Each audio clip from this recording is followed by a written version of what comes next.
The 3 R's are an important part of this philosophy, and no, we are not talking about reading, writing, and arithmetic, though these might be just as important to practicing optimal energetic wellness. Recognizing, respecting, and redirecting is like the Tai Chi for emotional processing. Watching that energy come in, viewing it without judgment, and then redirecting it to be utilized in a more beneficial manner, one that promotes the growth of the individual. So it's time to break out your metaphysical toolbox, because this is a tool that is going to rest on that top tray to always be only an arm reach away, so it can be used early and often. Let's journey.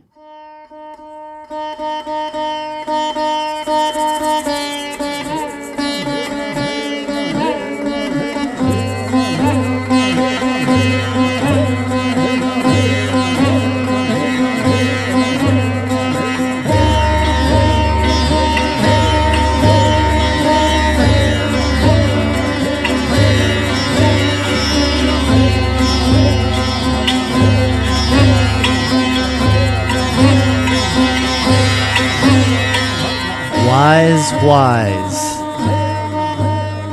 With Aaron and Alexander. Uncovering our authentic self Through self-awareness, conscious communication, and emotional responsibility. We will not be defeated, Alexander. This episode that we're about to lay down capitalizes on the 3 R's, the technique that we've talked about plenty in past podcasts, but we have never really done an episode dedicated to it. And Mercury retrograde, something happened back a couple months ago where during that last retrograde, that it just disappeared off your computer. Yeah, we had this episode recorded, and we had to do our work and release any attachment to it. And today we're just going to do it 2.0.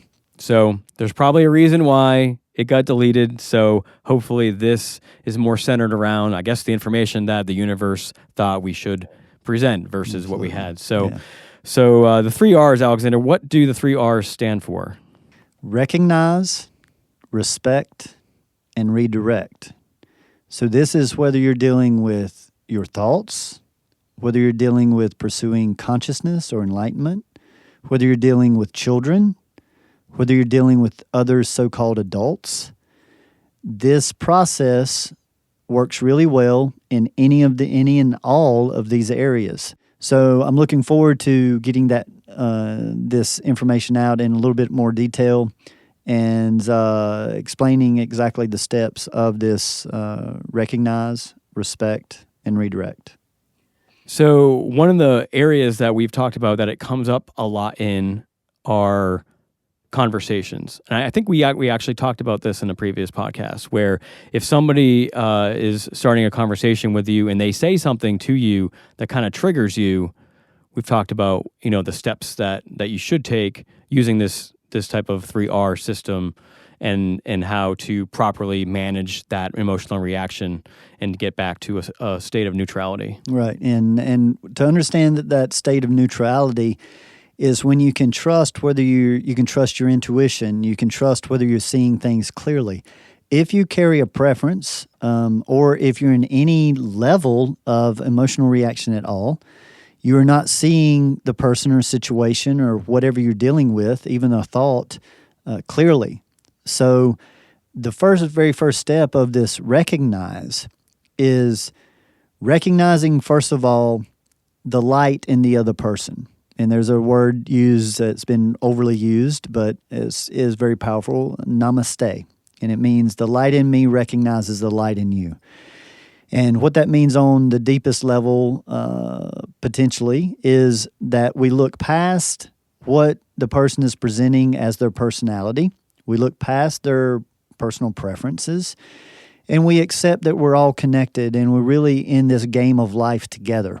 And that due to the pillars that we often go back to, and one of them is that this is the plane of polarity, we have to be accepting that if we experience one side of something, we're going to experience the other side as well in life. And so if you're seeking something so-called good and something so-called bad comes, It's the leaning into that and not choosing to judge it. As many great teachers, Jesus included, just said simply, judge not. And so we want to stay out of the judgment in this recognition step. So the first part is that recognizing that light in the other person.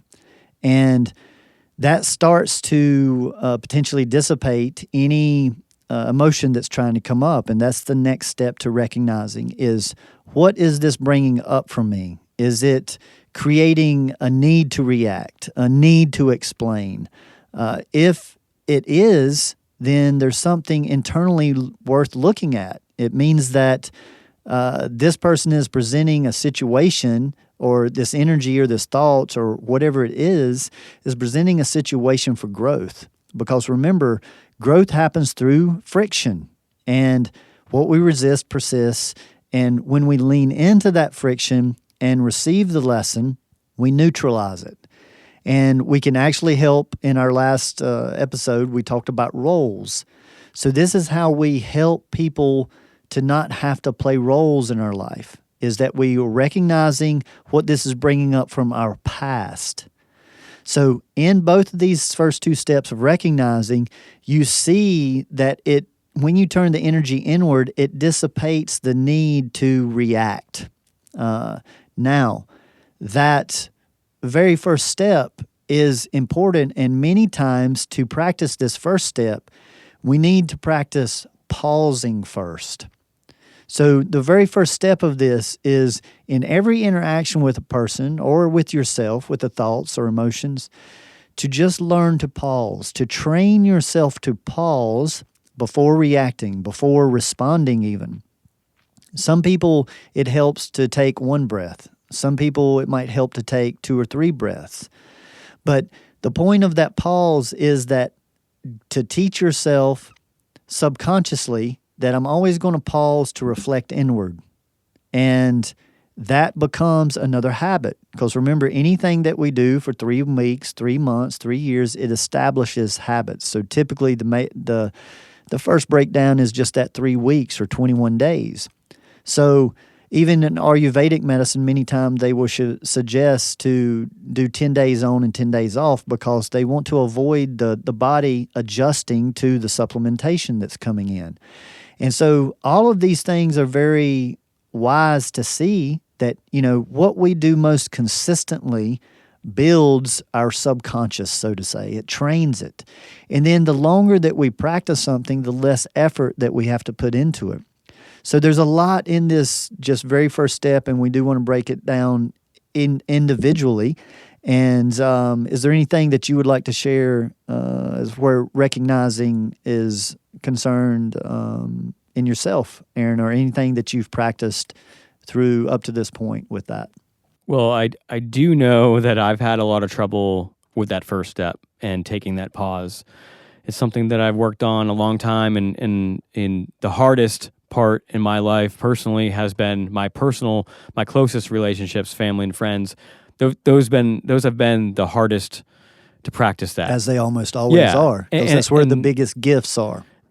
And I think the way I've gotten to be able to handle that is to remove a lot of my energetic blockages to where I'm starting out neutral, and then I can handle something like that. But when you're starting off already upset at something that happened last week or yesterday, or when you're already not at a neutral position, it's even harder to get back centered, to even practice this stuff. Absolutely. And that's is part of that recognition of, hey, if I'm a little aggravated here, now's not the time. So here is where we want to bring in what we call the 5 external questions of social engagement and 1 internal search. And that is this the right person? Is this the right subject? Is this the right time? Is this the right place or surroundings? Is this the right technique of communication? And then the 6th one is why, and that's the internal why. Why is this happening to me? So in this word right that I'm using, normally we stay away from right and wrong, good and bad, and these types of terms. But here I want to explain, is this for the right, for the overall good of everyone involved? And so I want to make that clear that that's what I am intending here using the word right.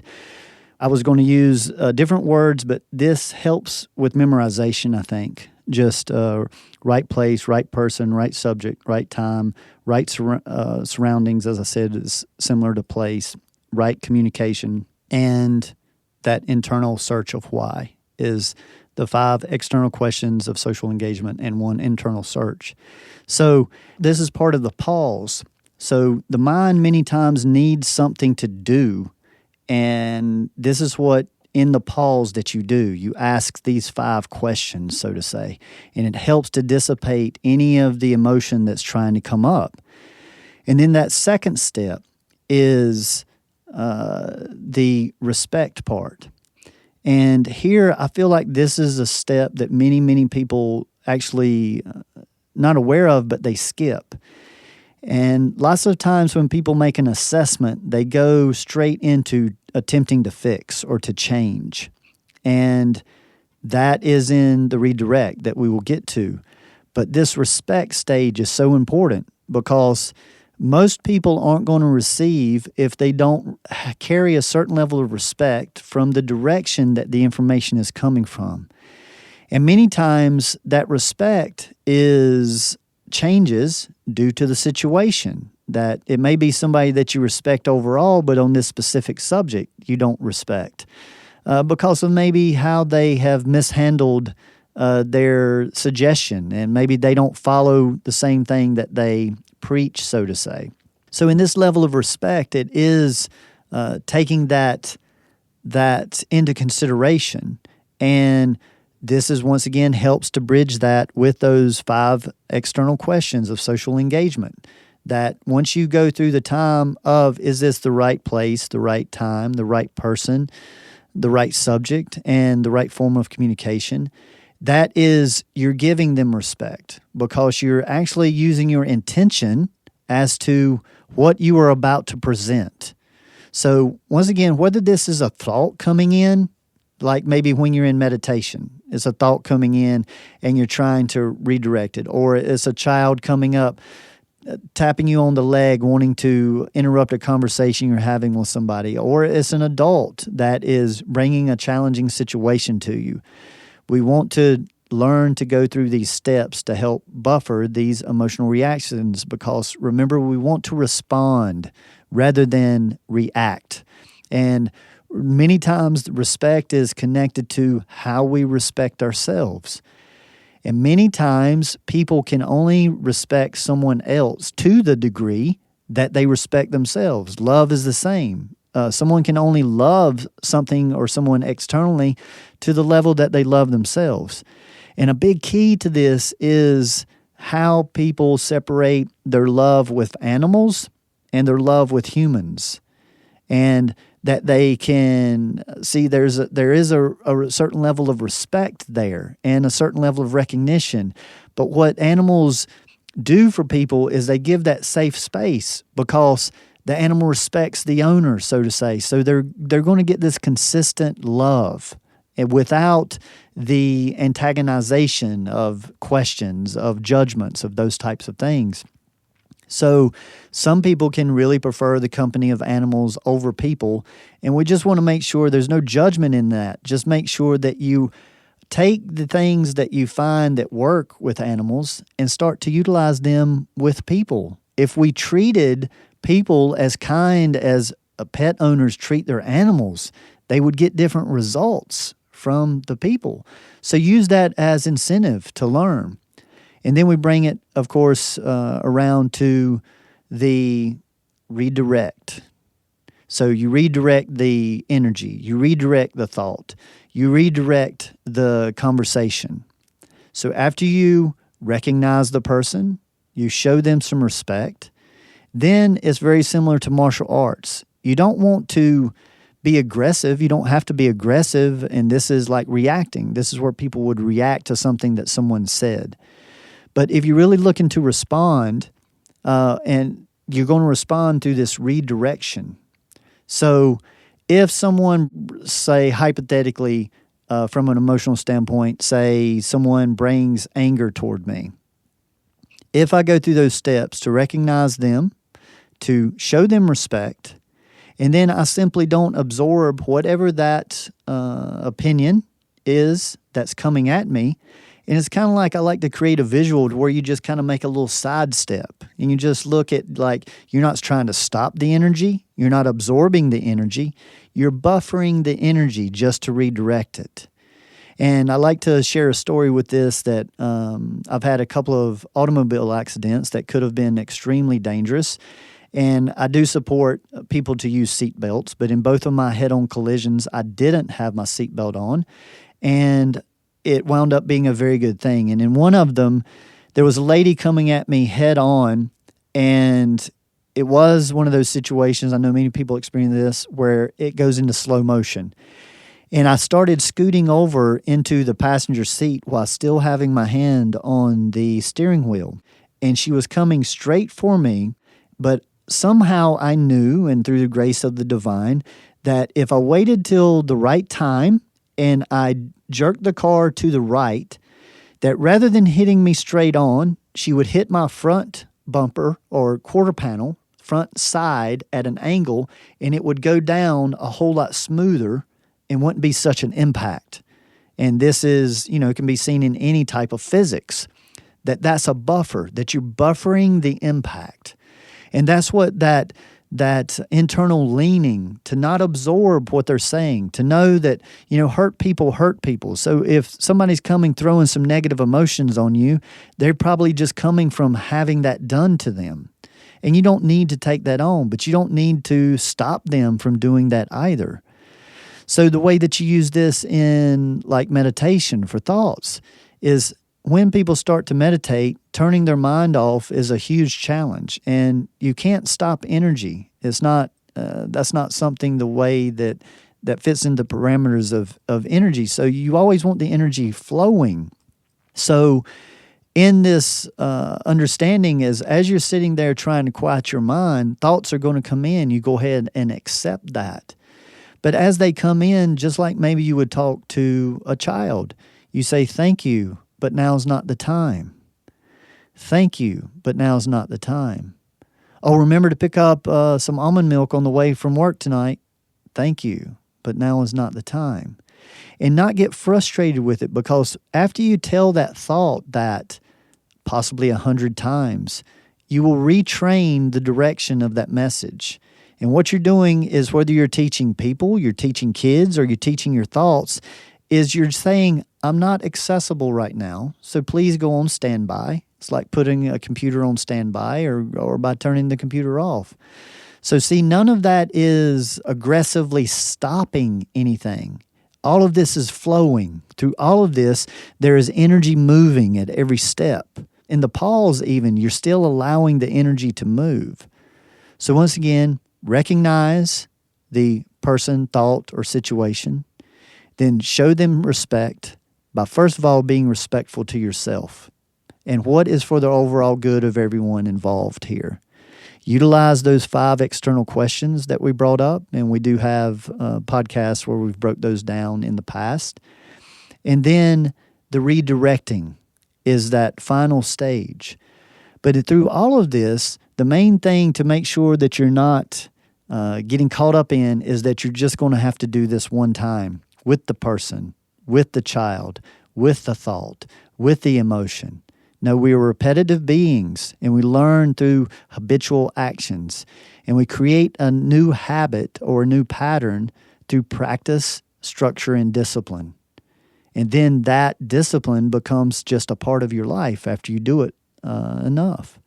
So this is, I've been excited to recreate this episode since we lost it, because it is such a huge part of this work. And I can't really get across verbally just how important, this stage or this step is. So what would you say is the most important part of doing this? What is the benefit of practicing the 3 R's within this work? Well, really it is that you are retraining your mind in how it operates. And the mind is most people's biggest obstacle. And I'd like to say here that, the emotions come from the mind because it's how we judge something as to what emotion happens. This is where I like to suggest that love may be the only feeling. And this is important to separate emotions and feeling. So I'd like to make a suggestion for people to just ponder this hypothesis and to look at unconditional love, true unconditional love, as being the only feeling. And everything else that we experience that has any judgment, good, bad, right or wrong, or any of that, is an emotion. And I'm putting the so-called positive ones in here as well. Joy, happiness, all of that is, if you are experiencing any emotion, you are not seeing something clearly. The majority of the time, I don't know if it can be seen clearly through emotions. A general teaching that I have is, questioning whether emotions and consciousness can coexist. I mean, they exist on the same plane, but simultaneously.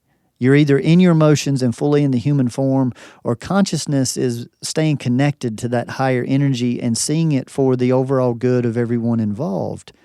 So the main point of this is actually kind of like a training mechanism. And please don't take any offense to that, because understand, all of you have been trained. We've been trained by our school system, by our family units, by our friends, by our government, by our music, what's on the news. We're constantly being bombarded and trained. And see, even if you resist all that stuff, you're still training. Anything that you do consistently is a type of training. And resistance is another type of training. And what we want to bring in once again is what you resist will persist. So we don't want to resist it. We want to lean into it. We want to make love with it. So, and the reason why that emotions can't be feeling is because they are basically like a facade, an association that we've individually built based on our experiences, yes, our trauma. to have so many preferences. So there's wonderful other philosophies and paths out there, such as Buddhism, that teaches non-attachment, which I'm a very big fan of. I use the term of non-preference, and this is very difficult for some people to accept, that the less that you carry preference in something, the more likely you are to see it clearly. That doesn't mean, once again, that I happen to like green beans better than broccoli. So right away people go, "Oh, Alexander, you've got a preference." Well, yes, but if I'm at someone's house and they're serving broccoli, I'm going to be happy to eat the broccoli. I'm not going to make a stand and make a scene in front of everybody that, no, I like green beans better than broccoli. So the point is, in being able to utilize this in the recognition step, is to actually ask yourself, hey, am I carrying a preference here? Because if I'm having emotion, then I can almost guarantee that you're carrying a preference. Then the next step is, I can almost guarantee you're not seeing this clearly. So until you can get out of that emotion, you are seeing through blinders, so to say. And with love, unconditional love, and this is still a very esoteric word in our culture that many people have a problem understanding. And I do want to separate, unconditional love and romantic love. I happen to feel that, romantic love resides in the heart. And this is where a lot of people separate from their lower chakras, especially through a trauma of relationships. And the energy, of course, comes in our crown and goes through all the energy centers optimally, and then goes out the feet, and it just circles like that. But many people are challenged to get energy down to those lower chakras because of the blockage and the damage in the heart chakra. Well, many times it's in the throat chakra or in the third eye chakra, about how somebody thinks about themselves. Anybody that's been suppressed to speak their truth, then the throat chakra is blocked. Anybody that's gone through heartache through relationships, that blocks that heart chakra. And then the third chakra is about, that balance between willpower and trust. So if your trust has been broken. So I hope you can understand, when these energy centers get blocked or get sluggish, it stops energy from flowing down. And here's a new concept that I want to share with people, that unconditional love may actually be found in the root chakra. 528 hertz has been measured through many different examples and ways of this unconditional love. And 528 hertz is what's considered a C sharp in notes, and there are notes connected to the chakras. And typically, most people see the note of C as the root chakra and the note F as the heart chakra. And so this is how I separate those, that unconditional love is actually in the root, because the root carries safety, security, and financial issues. And from what I have through my studies, through my experience with people, when someone feels safe, when they feel secure, and they don't carry any financial concerns, these are the people that I've seen proven that can reside in unconditional love. It's not the same as that emotional attachment type of love that stirs up all of these emotions. So many people that reside in this unconditional love wind up pulling away from life, such as, the Buddhist teachings of non-attachment. So they will just go to either monasteries or go to caves or go away from people to hold this vibration. And some people are here to do that. And when enough people hold a certain vibration, it can shift the mass consciousness. And so we want to get there, but we are very mental beings. And so hopefully the wise is part of helping logistical steps to get to this step of this unconditional love that many, many people keep bringing up and talking about. I know it's been a long time, but we have recorded an episode about unconditional love where we do cover all that in more depth. But I did want to say that I'm glad you brought up animals, because I thought that was a really good point about how people treat animals differently, and I do too. And when animals do something wrong, we're not as quick to discipline them because we accept that they are animals and they're not capable of certain, I guess we assume. Yeah, we assume that they're not capable of certain like judgments or communication. Yeah, thank you. And so I that kind of that perspective brought me back to thinking about children, and I want to bring children in here because I feel like this is a big part of the 3 R's. And so I had seen somebody close to me months ago post something on Facebook where they're asking for help because their child, who was a young girl, probably around the age of 10, I think, she was saying that she wanted to run away from home, and this person was asking for help, and what to do in this situation. And seeing that from from a third party perspective, I could see how the child probably wasn't being heard. Sure. And so I could see that, and so if I was going to offer advice, if it was asked of me, I would probably say, are you listening to your child? But maybe you can expand upon it utilizing the 3R method. Yes, and great point. So, children are really much more aware. So we put so much emphasis on intellect, and we go, oh, their intellect isn't developed, so they don't understand. But children carry an awareness that most humans, most adults, so-called adults, have lost. And what they're doing is, no, they may not have the mental capacity, but they're actually very sensitive to energies. And so that's why it's not always exactly what the parent is doing or saying. That can have a drastic effect, but it is if there's just negative energy in general. So some parents think that they're doing really good if they just don't show any of that in front of the child.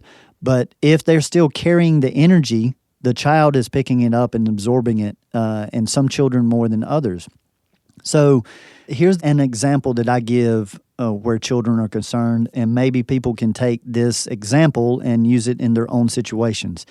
But say I'm in a conversation with Aaron, and we happen to be at a social situation to where there are kids around. And maybe this 7-year-old comes up to me and starts tugging on my pants, saying, Alexander. Of course, he wants my attention and wants me to talk with him. Then to use the 3 R's in this situation, as he's tugging the pants, I want to apologize to Aaron and excuse myself. Please excuse me. And then recognize little Johnny. And then I'll turn to little Johnny in recognition and respect and say, little Johnny, I am very interested in what you have to say, and I want to give you my undivided attention. So please give me 5 more minutes to finish my conversation with Aaron, and then let me know where you're going to be, and I'm going to come find you and give you my undivided attention. Now, I have seen this proven that children, when they are recognized and when they are respected, they follow direction very, very well. And see, this is showing not equality, but inclusion instead of separation. So many parents will just get aggravated and say, leave me alone, or go to your room, or I'm in the middle of a conversation. And they think that they're helping, but they're not teaching. It's like they're demanding respect from the child. Yes, they're demanding respect but not showing respect. And this is similar to, I tell people that you don't teach someone to listen to you by yelling at them and telling them to listen to you. You exemplify listening to them. And if you do that long enough, the energies will shift. But that might mean a year. It may mean a year and a half. With me and a wonderful partner of mine, she tested me for a year and a half before we got on the same page, and she challenged me. She actually tried to get me to react. And when I didn't, then she knew that I was doing something real. And after a year and a half, she looked at me and said, whatever you're doing, I want to learn to do this. And then from that point on, we had 8 years of a level of conscious relationship that I would love for every human to be able to experience at some time, that level of communication. But I really want to plead to you beautiful people to really talk to your children differently than just as children, and see if they don't respond. Even if they don't understand every word, what they're doing is they're feeling included. They're not feeling dominated.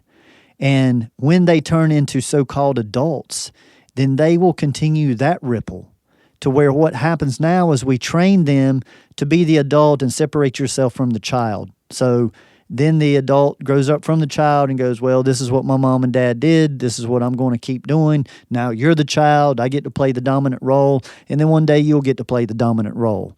And so, this childish activity that's actually childish, goes on in with young men especially, like hazing, women too, like in college. There's many things that hoops that people have to jump through to join certain sororities and that kind of thing. And there's embarrassment, there's pain, there's discomfort all involved to almost like just make them have to go through the discomfort that, other pledges have gone through earlier, in past years. And so this is, in life, there's so many physical examples of what we need to be working on emotionally and energetically. And when we can see all of that in one big picture, it's so, so helpful. So the more that you work to consciously communicate, which means using your pure intention, running through those 5 external questions, once again, that's right person, right subject, is this the right time? Is this the right place or surroundings? And is this the right technique that I'm getting ready to do? When we go through that, that's helping us to recognize and respect the situation or the person. And then we want to, complete those 3 R's with the recognizing, the respecting, and then the redirecting. And remember that redirecting isn't a discipline like sending a child to their room. It is maybe sitting down with that child and saying, please discuss with me what is going on with you.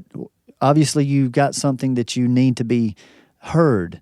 And a lot of parents won't take that time, but I have proven, as I feel that I've said before, that you either put the time in with kids earlier in life or it compounds and it becomes a bigger issue. So many parents, unfortunately, that don't take the time with this level of communication with their children, then, of course, they have a very big challenge in the teenage years. And then many times those children grow up in their 20s and are constantly in trouble or on some type of drugs or alcohol or something like that, trying to cope with what they went through as children. So this is a big episode from my personal heart space in changing the way that we send ripples out into the world. Here is where you can stop what I call the ripple. You can stop any ripple that comes to you simply by redirecting it, not annihilating it, just redirecting it. And so we want to see energy as that. It always needs to be moving. Just be decisive about what energies you're going to absorb and what energies that you're just going to deflect in another direction. But we don't always need to deflect it directly back at the person. There are times when that can be useful. But the main thing is, like I used the analogy of the car wreck, that waiting and making sure that I buffer this impact as much as possible. And many times a breath, 1 to 3 breaths will give a person enough time through practice to do these 5 external questions and the 3 R's. It really doesn't take that long once you get used to practicing it.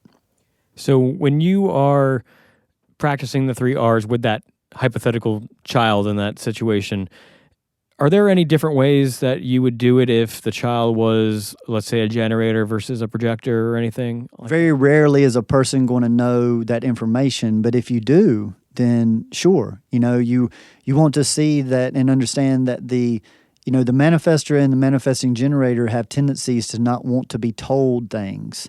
What they want to do is they want to feel like they're part of the solution. So I just suggest to people with these types of children that, hey, start everything with a question. Like, I really want to know what you think about this, or I really want to know how you feel about this perception.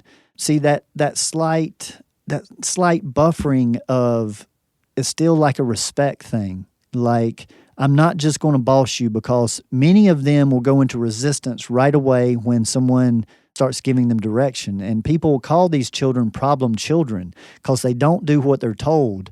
But they're not here to do what they're told. They're going to be leaders in the future. So working with that energy is very helpful. For anybody that has a generator child, many times what they respond to best is information. And so you don't have to pose it as a question with them. They're just thirsting for an understanding, for information of it. And some manifesting generators fall under this as well. Like I said, in my view of manifesting generators, they're on a sliding scale. Some are closer to manifestors, some are closer to generators.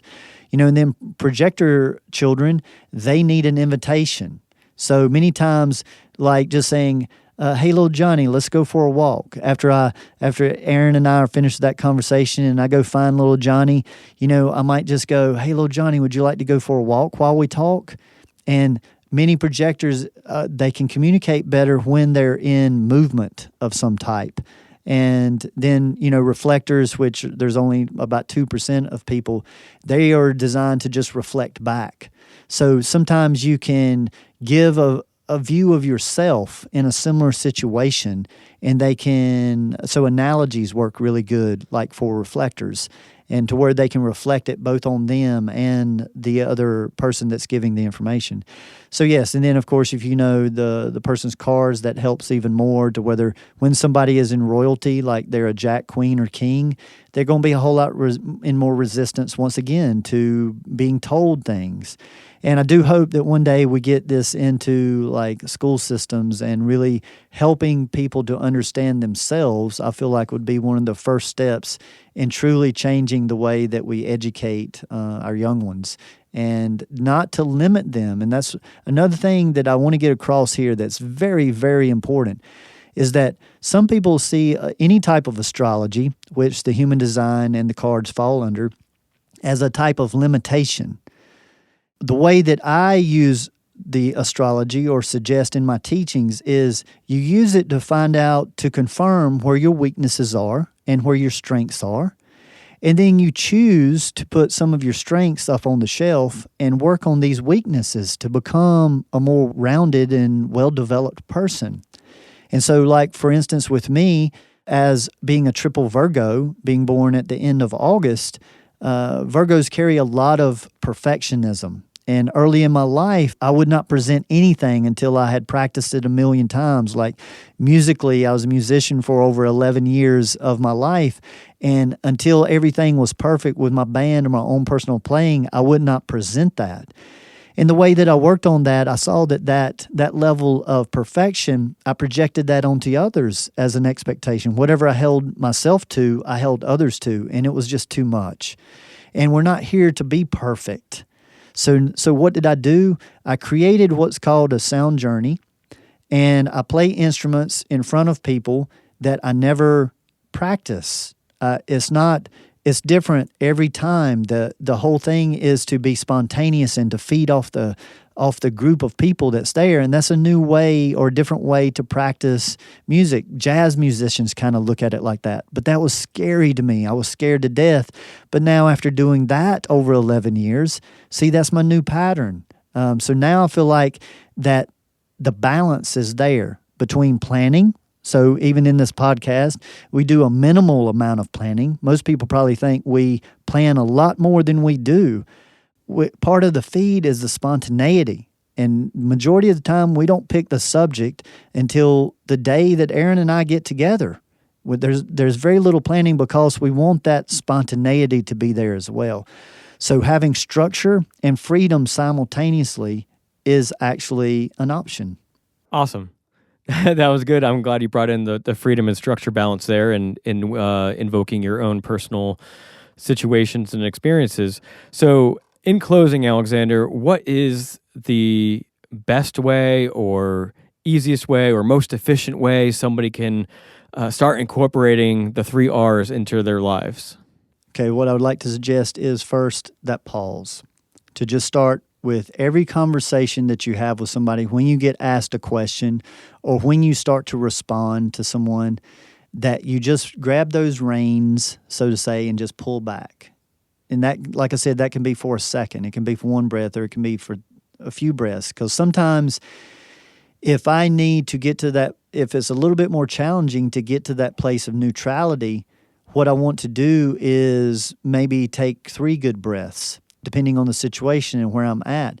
And so sometimes I'll grab my chin and I'll say something like, give me a moment to process this. I want to make sure that I'm giving you a really good answer and an intentional answer.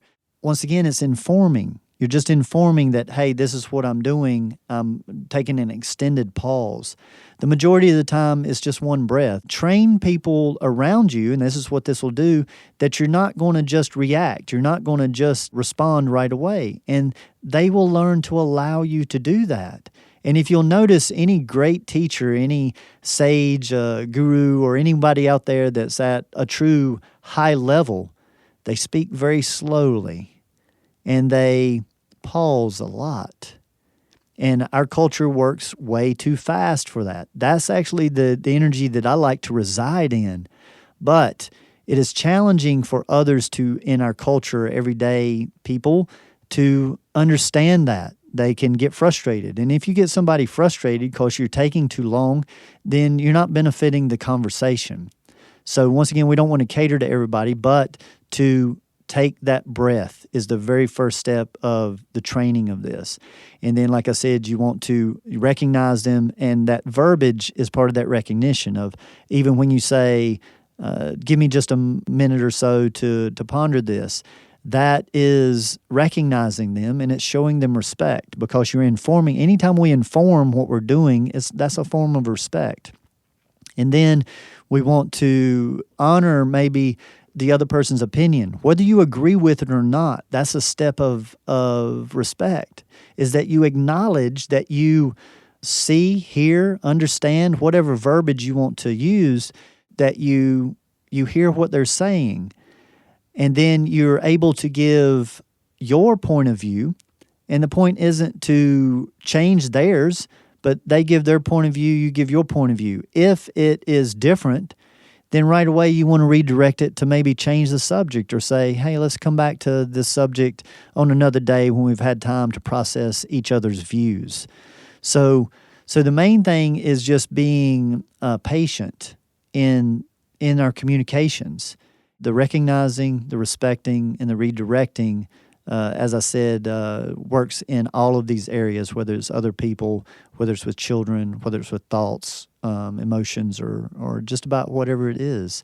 Practice out there, people, and hold that vibration. And this is a big part of this episode. Is this helps us to hold the vibration that we really want other people to feel.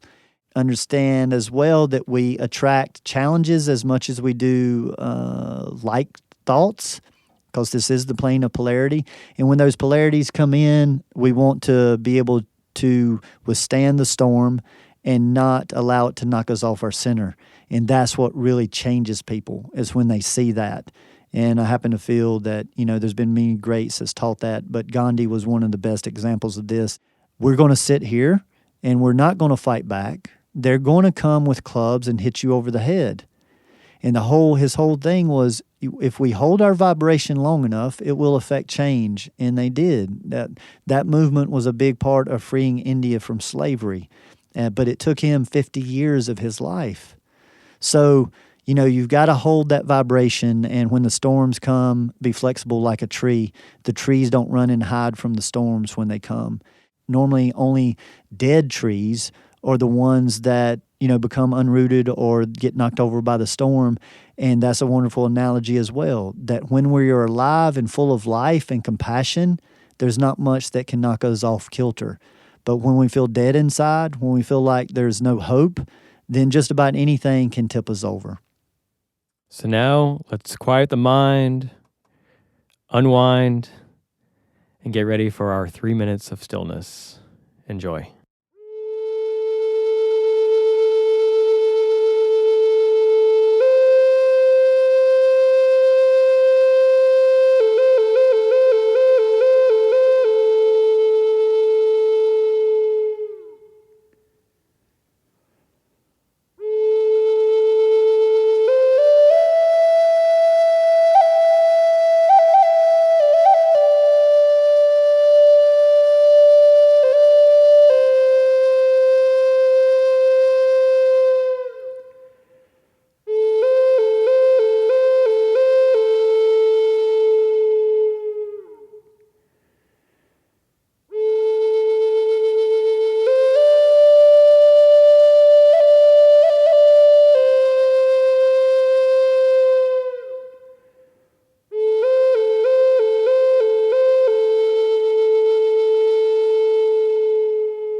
Begin to bring your awareness back to the present moment.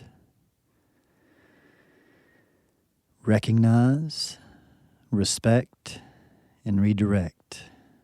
Enjoy.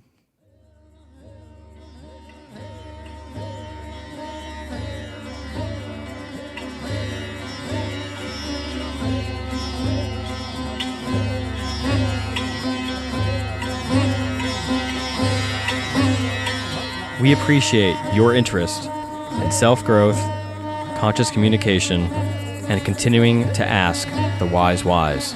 And remember, gradual changes over long periods of time equals lasting results.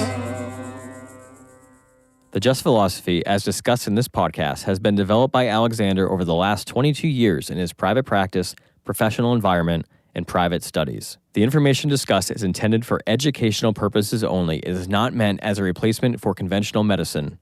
Just remember, knowledge plus experience equals wisdom. Seek the wise. As we continue sharing this information, there are also multiple ways to share and support this work.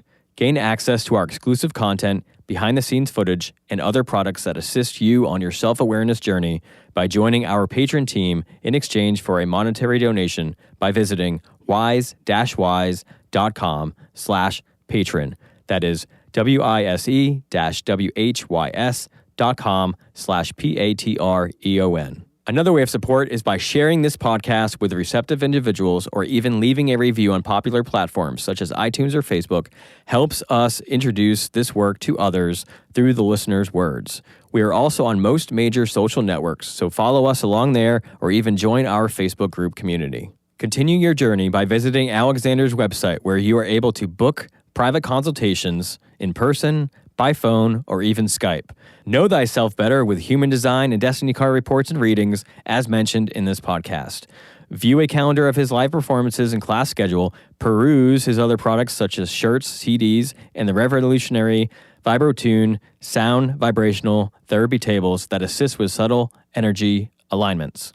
So grab that keyboard and go to thejustphilosophy.com for those goodies. That's thejustphilosophy.com.